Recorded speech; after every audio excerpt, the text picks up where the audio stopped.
Hello viewers, எல்லாருக்கும் வணக்கம். நாம் அந்த வீடியோவில் 9th ஜூலை 2025 மார்க்கெட் அப்டேட்டை பார்க்கலாம். அப்புறம் ஸ்டாக்ஸில் இதெல்லாம் டாப் கெய்னர்ஸ், இதெல்லாம் டாப் லூசர்ஸ், எஃப்எஸ்டிஎஸ் இவங்கெல்லாம் வந்து எவ்வளோ க்ரோஸ்க்கு ஸ்டாக்ஸை பை அண்ட் செல் பண்ணியிருக்காங்க, இந்த எல்லா டீட்டெயில்ஸும் நம்ம வந்து வீடியோவில் பார்க்கலாம்.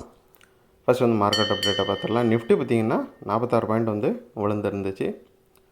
ஸோ நிஃப்டி வந்து சைட்வேஸில் தான் மூவ் ஆகிட்டுருக்குது. ஒரு கன்சால்டேஷன் ஃபேஸில் தான் இருக்குது.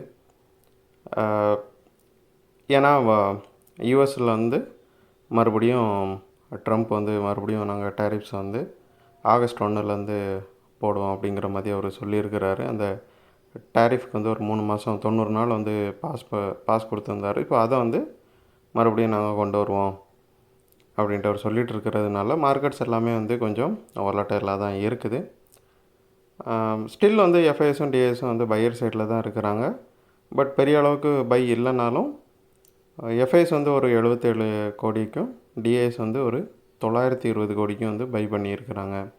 டிஎஸ் 3வது நாள் கண்டினியூஸாக பை பண்ணுறாங்க. எஃப்ஐஎஸ் வந்து முந்தின நாள் செல் பண்ணியிருந்தாங்க, இப்போ வந்து பை பண்ணியிருக்கிறாங்க. ஸோ மார்க்கெட் வந்து கொஞ்சம் ஒலட்டைலாக இருக்கிறதுக்கான வாய்ப்புகள் தான் நிறையா இருக்குது. ஏன்னா ரிசல்ட் சீசன் வர நம்ம ஸ்டார்ட் ஆக போகுது. ஸோ அதுக்கப்புறமா வந்து ரிசல்ட்ஸை பேஸ் பண்ணி மார்க்கெட் வந்து கண்டிப்பாக ஒலட்டைலாக இருக்கும். அப்புறம் டாப் கெய்னர்ஸில் பார்த்திங்கன்னா ஃபஸ்ட்டு வந்து ஸ்ரீராம் ஃபினான்ஸ் இருக்குது. ஒரு 12 பாயிண்ட் வந்து ரேலி ஆகிருக்குது. 2 வாரமாக வந்து இது கொஞ்சம் ஃபால் ஆகிட்டு இருந்துச்சு. இப்போ வந்து கொஞ்சம் ரெக்கவரியாக காட்டுது. அப்புறம் டாப் கெய்னர்ஸில் வந்து செகண்டு பார்த்திங்கன்னா பஜாஜ் ஃபினான்ஸ் இருக்குது. அதுவும் ஒரு 12 பாயிண்ட் வந்து ரேலி ஆகிருக்குது. பஜாஜ் ஃபினான்ஸ் வந்து அவங்களோட Q1 அப்டேட் கொடுத்தாங்க. அதுக்கப்புறமாவே பார்த்திங்கன்னா பஜாஜ் கொஞ்சமாக ரேலி ஆகிட்டுருக்குது பஜாஜ் ஃபினான்ஸ்.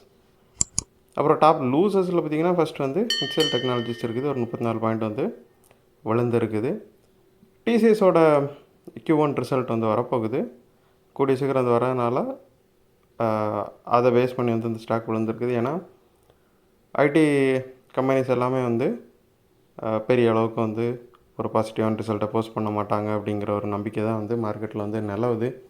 ஸோ அதனால் Q1 ரிசல்ட் டிசிஎஸோடது வந்ததுக்கப்புறம் ஐடி ஸ்டாக்ஸ் எல்லாமே ப்ரெஷரில் இருக்கும். ஸோ அதோட இம்பேக்டில் இது விழுந்துருக்குது. அப்புறம் டாட்டா ஸ்டீல் பார்த்திங்கன்னா ஒரு 2.97 வந்து விழுந்துருக்குது. அதுக்கு ரீசன் பார்த்திங்கன்னா டாட்டா ஸ்டீல் வந்து அவங்களோட Q1 பிஸ்னஸ் அப்டேட் வந்து கொடுத்தாங்க. ஸோ அதோட இம்பேக்டில் வந்து டாட்டா ஸ்டீல் விழுந்துருக்குது. ஸோ அது வந்து அந்தளவுக்கு பாசிட்டிவாக இல்லை. ஸோ இந்த வீடியோவில் நான் உங்களுக்கு கொடுத்த இன்ஃபர்மேஷன்ஸ் எல்லாம் கண்டிப்பாக ஹெல்ப்ஃபுல்லாக இருந்திருக்கும் நான் நம்புறேன். இது உங்களோட ஃபியூச்சர் ட்ரேடிங் செஷனுக்கு கண்டிப்பாக ஹெல்ப் பண்ணும். இந்த வீடியோ உங்களுக்கு பிடிச்சிருந்துச்சுன்னா லைக் பண்ணுங்கள், ஷேர் பண்ணுங்கள், மறக்காமல் சேனலுக்கு சப்ஸ்கிரைப் பண்ணுங்கள். அப்படியே இந்த பெல் ஐகானை கிளிக் பண்ணிங்கன்னா டெய்லி அப்டேட்ஸ் தரோம் கிடைக்கும். தேங்க்ஸ் ஃபார் வாட்சிங். Keep supporting. நான் இன்னொரு வீடியோவில் உங்களை சந்திக்கிறேன். தேங்க்யூ.